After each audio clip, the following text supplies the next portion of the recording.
Hi, I'm Terry and this is Blanche, my self-converted micro-camper. Join me for my last few days on the Isle of Skye, exploring the Fairy Glen, a coral beach and even taking a dip in the beautiful fairy pools. I'd be very sad to say goodbye to this beautiful island. Oh, good morning. It is blowing an absolute hoolie out there today. Surprisingly though, it wasn't too bad during the night, but then when I've woke up this morning, it's just very, very windy and raining and just not the day for a hike, which is what I was supposed to be doing today.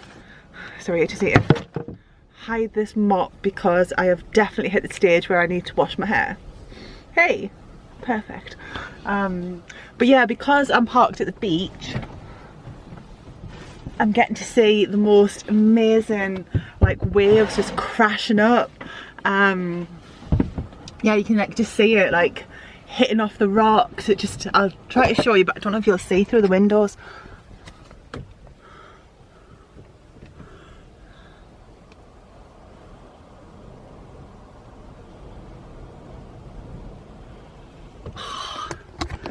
It's just very, very cool. Like, I love watching the sea when it's like that. Yeah, so I'm just gonna get my boots on and then have a little wander down and see if I can get some nice photographs of the spray. And I was planning on doing the bigger hike today. What's it called? The quiring. Sorry, my pronunciation is atrocious and I'm not quite sure how it's supposed to be said. But yeah, I was going to do that, but then it says that a lot of the trail is around like cliff edges and stuff, and because it's so wet and so windy, I figure it's not worth risking my life for. I could go and do some laundry because I definitely need some. But anyway, my boots are on now, so I'm just going to grab my coat and take you down to the water to see these amazing waves. By the time I had made it down to the water's edge, the tide had already started to go out a little bit, so the waves weren't quite as spectacular as I was hoping. But it's still an incredible beach, so I had a little bit of an explore. After that, I decided to take a drive up to the Kerrang to see whether or not it was hikeable. It wasn't.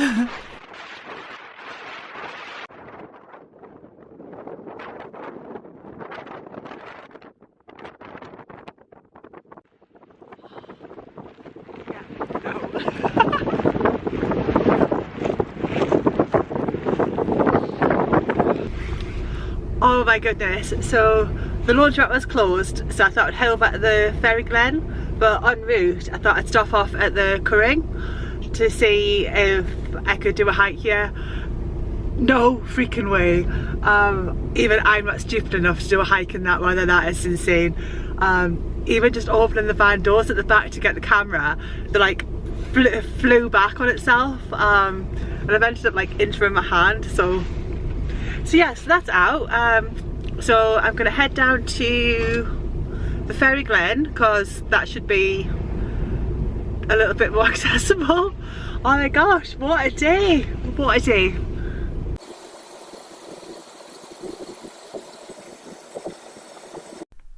Skye has a long history involving the fairies, most of which are related to Dunvegan Castle and their fairy flag.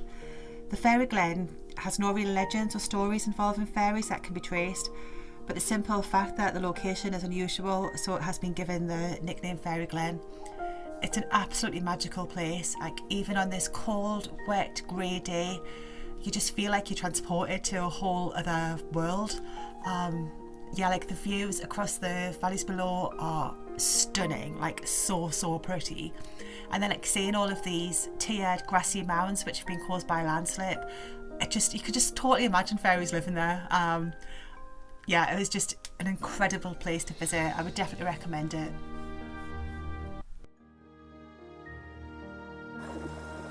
After exploring the Fairy Glens, I head over to see the Clachord Stone, which is one of only 2 Pictish symbol stones found on Skye. It was really interesting to see as it dates from the 7th century, but it's weirdly located up a narrow road outside someone's home. Next up was a quick stop at Dunvegan Castle, which was unfortunately closed, and then onwards to Coral Beach. Oh, so it's still blowing a gale out there, so I've come to a place called Coral Beach.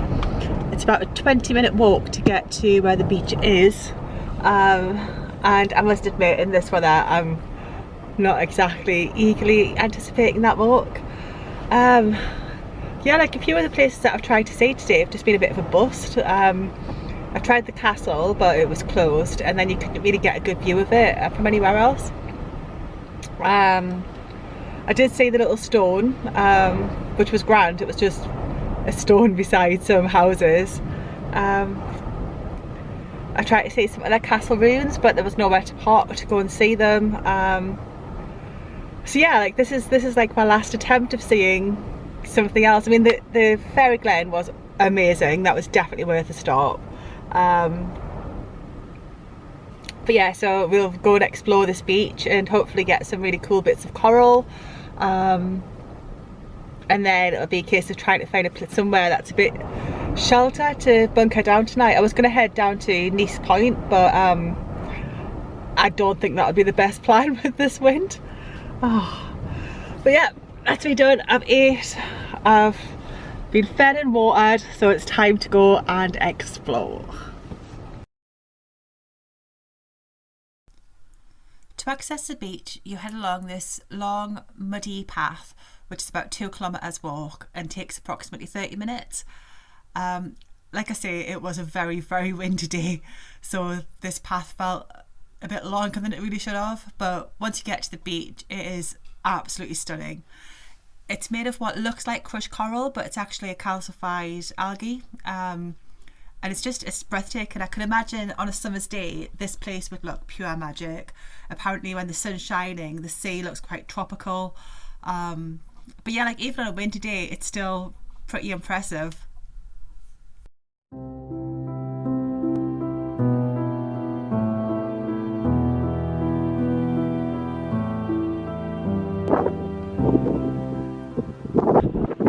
Good morning.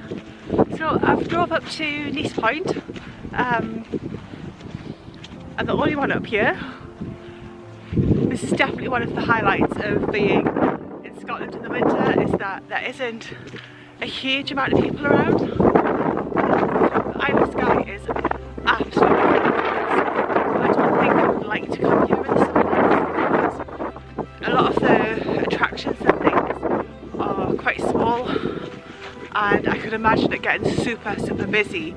Also, there isn't a lot of wild camping spaces, so if you're here in the summer you'd be competing with so many other vans for spaces, and I just don't think it's very fair on the locals, to be fair, because there'd be nowhere for them. So, but yeah, in the winter it's great because there's not a lot of people around and you get epic views like this all to yourself.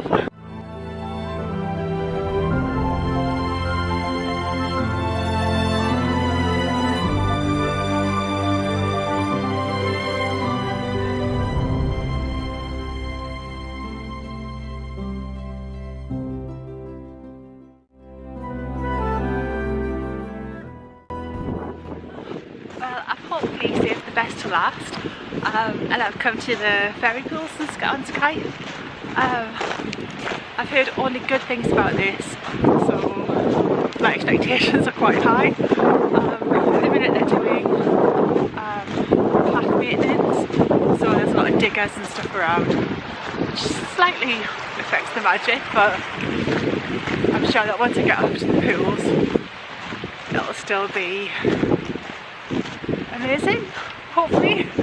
It's a beautiful location though, it's surrounded by mountains, forest.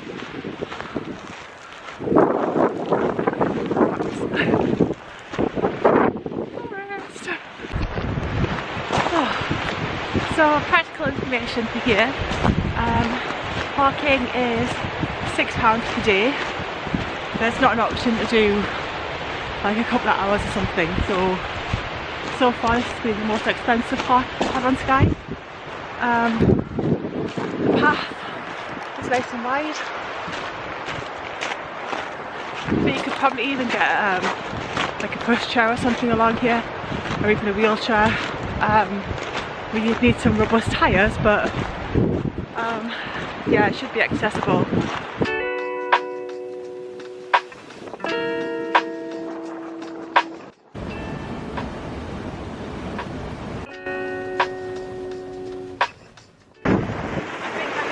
Found a park where people would very enticed to swim with that water. Look, it's stunning, it's so clear and so deep, you could just like, so tempted.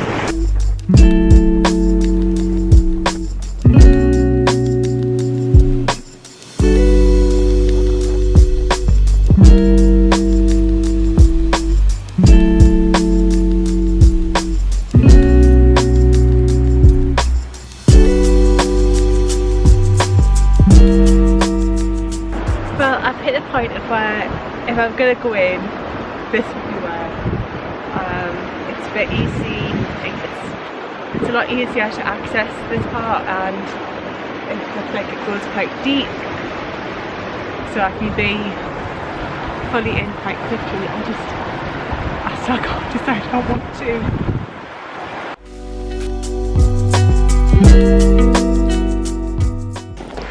It is way too cold to go right in.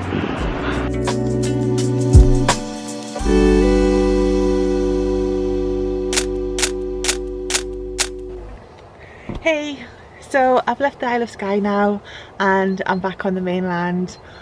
Oh, Skye is just absolutely beautiful. There are so many like really cool things to visit when you're there.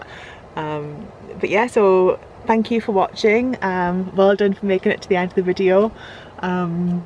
If you've enjoyed the journey, I've got previous videos on Scotland, and I should probably have one more in this season, this series.